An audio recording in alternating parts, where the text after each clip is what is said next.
돌아왔습니다. 자, 오늘 이거 찍어보면 아시겠지만 지금 관악산이거든요. 관악산 보여요? 잘 안 보이죠?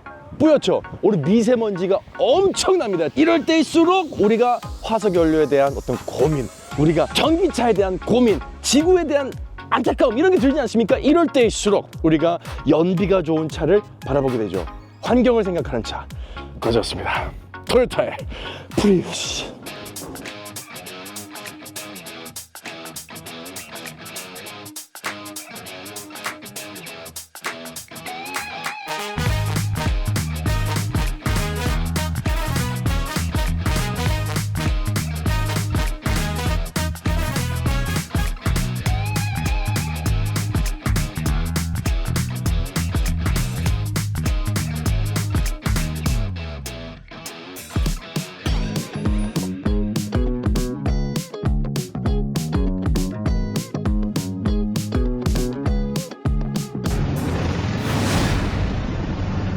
야, 뭐 무슨 말이 필요합니까?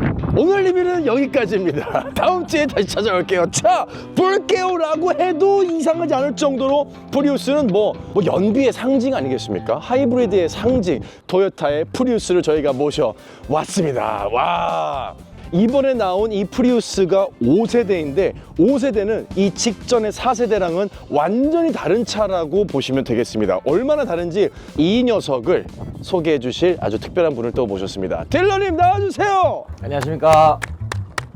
안녕하십니까. 토요타 구리전 시장에서 근무하고 있는 김태호 사원이라고 합니다. 우선 차량 소개해드리기 전에 제가 구리에서 왔다고 말씀드렸잖아요. 연비 한번 모시겠어요? 잠깐만, 구리 여기 지금 과천인데 이렇게 멀리서 보시죠. 연비 한번 보시죠. 제가 토요타 구리전 시장에서 출발하면서 연비를 리셋을 해서 왔거든요. 아, 이 차를 지금 구리전 시장에서 가져오신 거예요? 네. 한번 계기판 보시겠어요? 말도 안 돼. 토요타 구리전 시장에서 과천 경마장까지 대략 키로수는 26km 정도, 시간은 한 1시간 정도 걸렸거든요. 25km가 트립이 찍힙니다. 노멀 모드로 하고 달렸어요. 에코도 일부러 안 했어요. 자존심 상할까봐. 제가 지금 여기 오면서 5.8 찍혔는데 앞에 2자가 하나 더 붙었네요. 25.8. 자, 리뷰를 시작하겠습니다. 자, 지금 나온 프리우스, 이 프리우스라는 차량 자체는 어떤 차량인가요? 지금 많이 화제가 되고 있는 하이브리드 차량이 시초라는 차량. 1997년도부터 1세대가 최초로 양산이 시작이 됐어요. 하이브리드 하면은 프리우스, 프리우스 하면 하이브리드라고 이제 전 세계 모든 분들에게 많이 각인이 되어 있는 그런 차량인데, 97년이면 이제 조금만 있으면 30주년을 맞이하게 되고, 지금 전 세계적으로 팔린 자동차 대수만 해도 거의 600만 대 뭐 이를 정도로 엄청난 판매량을 가지고 있습니다. 얼마에 지금 판매가 되고 있고, 뭐 보조금의 혜택이 있는지, 어떤 혜택들이 있나요? 현재 올해 25년도로 넘어오면서 하이브리드 세제 혜택에 대한 거는 이제 아예 다 없어졌고, 없어졌군요. 그리고 차량 가격은 오히려 개별 소비세가 인하되면서 24년도에 비해서 동일한 모델이긴 하지만 차량 가격은 4,353만 원, 옵션이 다 있는 기준에서. 아, 풀옵션에서 4,300만 원대. 자, 그럼 오늘 한번 외관을 살펴보도록 하겠습니다. 지금 앞을 보면 이렇게만 보시잖아요. 이 스포츠카예요. 앞으로 쭉 내려오면서 이 전면부의 모습이 굉장히 매력적으로 다가오고, 그리고 요 램프는 저희가 토요타의 다른 차량들에서도 좀 봤었죠. 캠리에서도 저희가 헤드램프 얘기를 했었는데, 동양적인 느낌이라는 색채를 주는 이 헤드램프가 전면부에 양쪽에 딱 박혀 있으면서 기존에 있던 프리우스하고는 느낌이 완전 달라집니다. 재밌는 건 이 그릴 부분이 진짜 완전 이게 거의 없어요. 다른 차량들에 비해서, 다른 세단들에 비해서도 그릴이라는 부분이 거의 보이지 않을 정도로. 그래서 전기차 같다는 사람들도 좀 있더라고요. 아, 이거 전기차로 오해하겠다. 프런트 립에 이 색깔을 회색으로 포인트를 주면서 상당히 스포티하다는 느낌을 주려고 많이 노력을 한 것으로 보입니다. 이제 프런트 립도 한 뼘이 안 돼요. 한 뼘이 안 돼요. 그 정도로 굉장히 낮게 깔려 있습니다. 일단 앞면을 저희가 살펴봤는데, 사실 이 차, 이 프리우스 5세대의 가장 아름다운 부분은 옆면과 뒷면에 있습니다. 우리 서둘러서 옆면을 한번 가보시죠. 자, 옆으로 넘어와 봤습니다. 옆으로 넘어오면 여러분 어떤 느낌이 드세요? 여기 어떤 느낌이 드시나요? 스포츠카. 아, 그렇지! 스포츠카! 루프에서부터 A필러까지 일자로 쭉 떨어지는 이 라인이 다른 차에서는 굉장히 보기 힘들 정도로 스포티하게 쭉 떨어집니다. 지금 프리우스 5세대 모델은 측면에서 보면은 전면 유리 각도가 대략 20도 정도 될 정도로 누워 있어요. 이건 거의 스포츠카 수준. 이렇게 누워 있으면은 반대로 시야가 굉장히 좁아 보일 수 맞아요, 있는 맞아요. 단점이 있는데 네. A필러 끝단부를 보면은 그 사각지대를 최대한 줄여줄 수 있는 곳을 유리로 만들어놨어요. 아, 그래. 그래서 막상 앉아서 운전을 하다 보면 시야가 답답하다는 느낌은 전혀 안 들어요.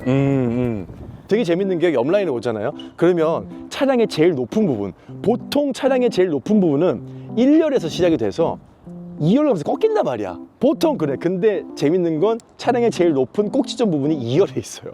B필러 뒤에 있어요. 그러니까 이게 이렇게 가다가 여기쯤이 지금 꼭지점이에요. 그러니까 얼마나 앞으로 이렇게 딱 기울어져 가지고 마치 100m 스타트할 때 우사인 볼트가 앞으로 딱 있다가 탁 요 느낌을 내고 있다는 거지. 타이어 같은 경우는 19인치 휠이 박혀 있고 타이어의 크기는 195에 50. 근데 이게 지금 프리우스가 워낙 낮게 깔려 있다 보니까 타이어가 꽉 차 보이면서 해치백 차량임에도 불구하고 타이어가 굉장히 크게 느껴지는 디자인을 이렇게 자아내고 있습니다. 한 가지 2열에 왔을 때 저희는 이제 패밀리카를 찾는 차량이다 보니까 한 가지 조금 특이사항은 아이들이 혼자서 문 열기는 쉽지가 않겠다. 이게 이제 저희 아이 같은 경우가 첫째가 키가 이제 110 정도 되는데 이 정도면 아이 입장에서는 여기 약간 위로 가야 된단 말이지. 잡고 이렇게 당기기가 쉽지는 않을 수가 있겠다는 생각이 들어서 공기저항 개수를 줄이는 장점은 있지만 반대로 얘기했을 때는 어린아이들이 직접 여는 것은 쉽지 않겠다. 그래서 항상 부모가 와서 좀 도움을 주면 좋겠다라는 생각을 갖게 됩니다. 자, 후면으로 넘어왔습니다. 후면으로 넘어왔는데 기존에 있던 프리우스는 뭔가 이렇게 절벽 느낌, 그러니까 오다가 와 떨어지는 느낌이었단 말이죠. 하지만 이 녀석은 디자인에서 스포티함을 자아내기 위해서 엄청나게 공을 들인 이 흔적들이 곳곳에 보입니다. 일단은 이 리어 스포일러처럼 뒤에 이 부분을 확 쪼매놨고 여기 계속 어떤 레이어들을 쳤어요. 레이어가 계속 있어. 이게 스포일러가 있다가 또 이게 커넥티드 램프죠. 좌우가 쭉 이어지는 램프에다가 밑으로 쭉 내려와서 이 후드 트렁크 리드 부분에도 이렇게 프리우스 달아놓고 쭉 내려오면서 여기 범퍼 가서 또 튀어나와. 기존에 있던 너무 단조로운 느낌에서 훨씬 스포티함이 빠바바박 느껴지는 디자인이 눈에 들어옵니다. 사실 이 차를 보면 프리우스라고 하는 레터링이 없으면 프리우스인지 못 알아보겠어요. 아, 저기 프리우스인가라고 알아볼 수 있는 거는 요 하이브리드, 요 표식이죠. HEV. 하이브리드 모델이다라고 하는 요 표식으로 우리가 프리우스라고 알아볼 수 있을 정도로 굉장히 스포티한 느낌이 많이 자아집니다. 와, 쫙 떨어지는 이 리어 윈도우. 야, 이거 이쁘다. 요거 너무 이쁜데? 하지만 안은 어떨지 열어보겠습니다.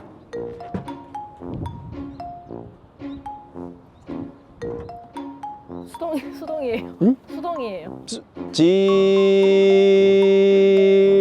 열렸습니다. 트렁크 공간이 많이 작긴 합니다. 마하반야 바람을 타. 조금 폭넓은 의자에 앉은 느낌이에요. 아니, 개인적으로 앉기에는 되게 편해요. 한번 누워볼게요. 들어와서 보면 여기 공간이 좀 있네. 여기 발이 들어가는 공간하고 여기 머리가 들어가는 공간이 있어서 양옆으로는 공간이 있긴 있는데 딜러님, 예. 왜 말씀을 안 하셨어요? 이거 뭐야, 밑에 뭐 공간이 있는 것 같은데? 이게 내려가요? 히든 스페이스가 숨겨져 헤헤. 있지만 있는데 아니 있는데 있는데 왜? 저는 이걸 공부하면서 가장 충격적이었던 부분이 있어요. 왜? 자, 짜잔. 이게 지금 순정인가요? 예, 맞습니다. 출고할 때 저는 많은 고객님들한테 말씀드리는 게 이게 또 탈착이 가능하거든요. 아하. 그 밑에 공간이 굉장히 넓게 나와요. 네네네. 오히려 더 큰 장점이 될 수 있지 않을까. 용량 자체는 그렇게 뭐 엄청나게 크거나 엄청나게 작은 뭐 용량은 아니지만 이 문제가 높이가 낮다 보니까 들어갈 수 있는 적재물의 모양에는 한계가 좀 있을 수가 있다. 자, 이제 2열에 앉아 보겠습니다. 낮네요. 이게 낮구나. 프리우스가 굉장히 많이 낮아졌습니다. 이건 거의 스포츠카 수준인데요.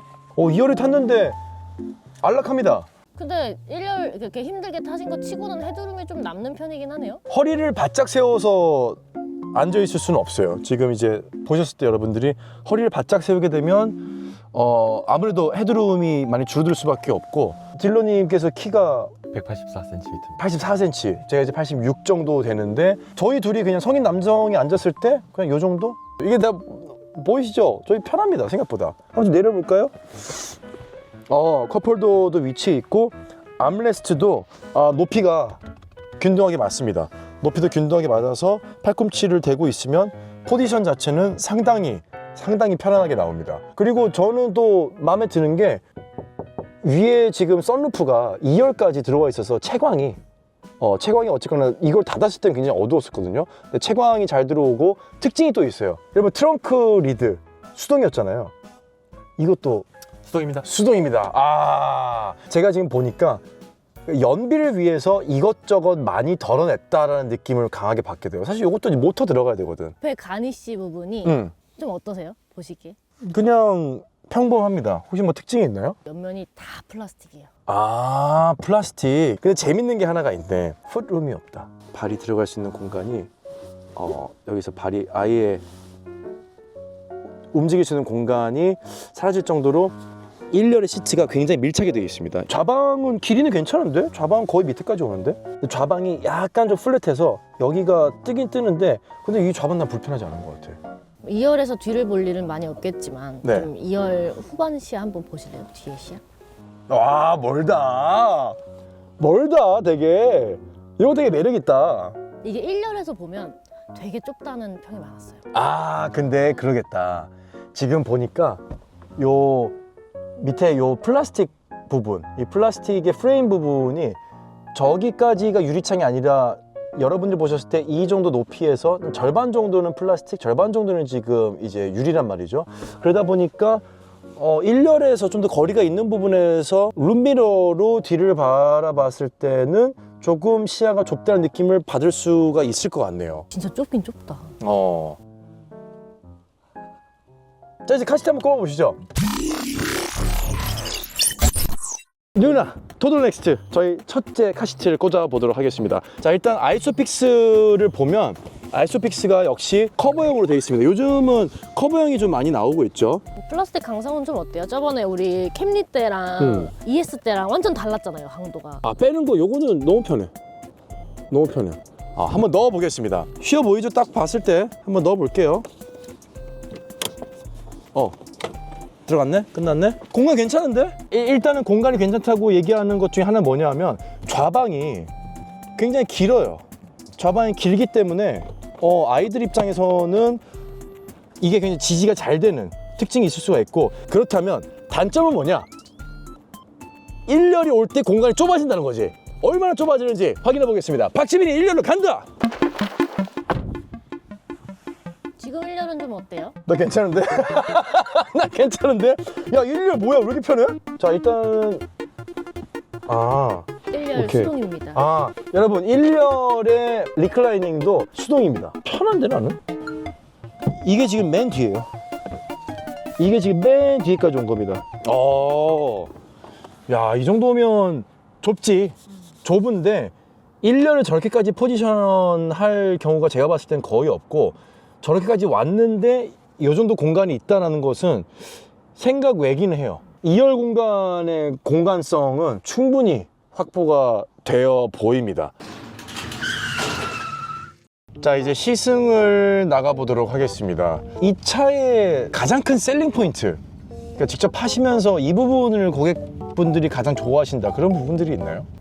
너무나도 많은 셀링 포인트가 있긴 하지만, 그래도 고객님들께서 직접 말씀해 주시는 것으로서는 가장 탁월한 연비. 이게 옛날에는 하이브리드가 시초였을 때는 네. 연비의 1등이었잖아요, 프리우스가. 근데 솔직히 이제는 전기차가 있잖아요. 이거를 그럼 이 연비는 전기차로 어떻게 좀 비벼볼 수 있지 않을까 하는 생각이 들긴 하는데 좀 어떠세요? 그러니까 근데 그런 부분들이 있을 것 같아요. 이 프리우스가 사실 판매가 지금도 굉장히 잘 되고 있긴 하지만, 예전만큼 야, 연비하면 프리우스 아니야? 이런 어떤 아성이 무너지기 시작한 게 1세대, 2세대, 3세대는 이 정도 연비를 낼 수 있는 차량들이 없었거든. 그런데 이제는 많은 차량들의 많은 완성차 업체들의 하이브리드 기술이 좋아지고 연비도 상당히 많이 쫓아오고 거기다가 뭐 전기차까지 나왔단 말이지. 그런 부분들이 분명히 프리우스에는 타격이 좀 있나요? 어떤가요? 연비나 차량 가격만 놓고 보면은 분명히 다른 합리적인 선택을 할 수 있는 타사 브랜드 하이브리드가 분명히 있어요. 하지만 오랜 시간 동안 쌓아온 토요타의 그 신뢰가 바탕이 되어 있는 이 토요타 프리우스 차량, 그리고 안정성. 뭐 예전만 못하지 않아? 라는 뭐 인식이 사실 생겼을 법도 합니다. 왜냐하면 차량 업체들이 하이브리드를 워낙 많이 만들어내고 연비들도 많이 좋아졌고 또 저가 공세를 많이 하니까. 그런데 방금 딜러님이 말씀하신 것처럼 분명히 토요타는 토요타만의 장점들이 있다는 거죠. 어떤 내구성, 안정성, 프리우스의 또 장점으로 충분히 다가갈 수 있지 않을까, 그런 생각을 좀 가져보게 되네요. 그리고 1열에 딜러님 그 전방에 계기판이 특이하네요. 지금 톱 마운트 계기판이라고 해서 7인치짜리 모니터가 전방에 들어가 있어요. 그래서 계기판에서 나오는 기본적인 정보들을 이제 앞쪽에 헤드업 디스플레이처럼 이렇게 보여주다 보니까 시인성도 굉장히 좋고 내가 원하는 타코미터를 세팅이 가능해요. 자, 이 차가 지금 복합 연비가 20.9, 도심이 21.5, 고속이 20.3인데 저희가 지금 몰고 있는 이 상황이 공인 연비보다 더 나와요. 2열에 앉았을 때의 이 승차감은 서스펜션이 조금 단단하다는 느낌은 좀 있어요. 노면에 있는 요철이나 울컥거림이 딱딱하게 좀 전해지긴 합니다. 불편하다는 느낌은 좀 없지만 노면에 있는 어떤 특징들이 이 타이어를 통해서 제 좌방까지는 좀 잘 전달되는 그런 느낌들은 있습니다. 여기 60km 구간이니까 60km 내에서 뭐 가속도가 어느 정도 나오는지, 힘은 어느 정도 받을 수 있는지 저희가 한번 밟아보도록 하겠습니다.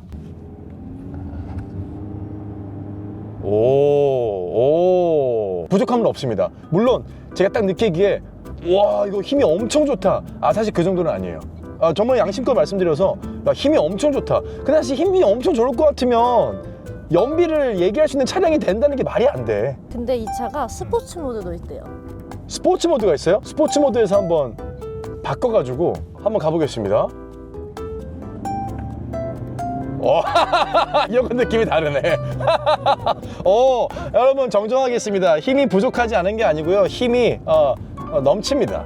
스포츠 모드로 가니까 확실히 제 뒤쪽에서 들리는 이 고속의 RPM의 소리가 웅 치고 올라가는 소리가 나면서 뒤로 확 밀고 나가는 느낌이 이 정도면 뭐 넘친다 라고 표현할 수 있을 것 같습니다. 1열에 보시면 오빠가 진짜 좋아할 포인트가 있는데. 물리 버튼? 키패드들이 엄청 많습니다. 저는 그게 너무 좋아. 저는 개인적으로 점수가 많이 올라가는 부분이긴 합니다. 그리고 또 버튼 얘기했으니까 이 스티어링 힐 내에도 버튼이 되게 많아요. 저 정도 많지 않은데? 적당한데 나는? 내 눈에는 아주 적당해요. 전 별로예요. 어떤 면이? 그러니까 저게 익숙해지면 편하겠죠. 물론 저의 행동 반경이 좁아지는 거니까 많이 버튼이 있었어요. 근데 너무 좀 오목조목 붙어 있다고 해야 될까요? 너무 많아요. 그런 느낌이에요. 조금은 간소화했어도 좋았겠다. 이 차를 내가 좀 보고 싶다, 사고 싶다, 차볼게요를 보고 나서 이 차 좀 관심이 있습니다 하면 어디로, 누구를 찾아가면 될까요? 토요타 구리전 시장에 오시면 되고요. 명함은 이쪽에다 올려드릴 겁니다. 네, 토요타의 프리우스를 오늘 리뷰를 해봤습니다. 생각보다 작은 차량이라는 느낌을 또 많이 받기는 했지만 연비로 따져봤을 때는 뭐 전 세계 어떤 차량도 프리우스한테는 대적할 수 없다라는 느낌을 받으면서 패밀리카로서도 이런저러한 장점과 단점들이 있는 리뷰를 살펴봤는데, 여러분들께서 연비가 중요한 우리 가족들은 좀 멀리 다녀야 돼, 우리 가족들은 아이들 태우고 좀 장거리 운전을 가야 돼 라고 한다면 프리우스도 분명히 좋은 선택지가 될 수 있을 것 같습니다. 자, 대한민국의 최고의 패밀리카를 찾아 떠나는 차볼게요 채널의 여정은 오늘도 계속됩니다. 오늘은 프리우스를 만나봤는데요, 다음 주에는 어떤 차량을 가지고 저희가 돌아올지 다음 주에도 함께 해주시기 바라겠습니다. 다음 주에 만나요. 딜러님도 고생하셨습니다. 차 볼게요.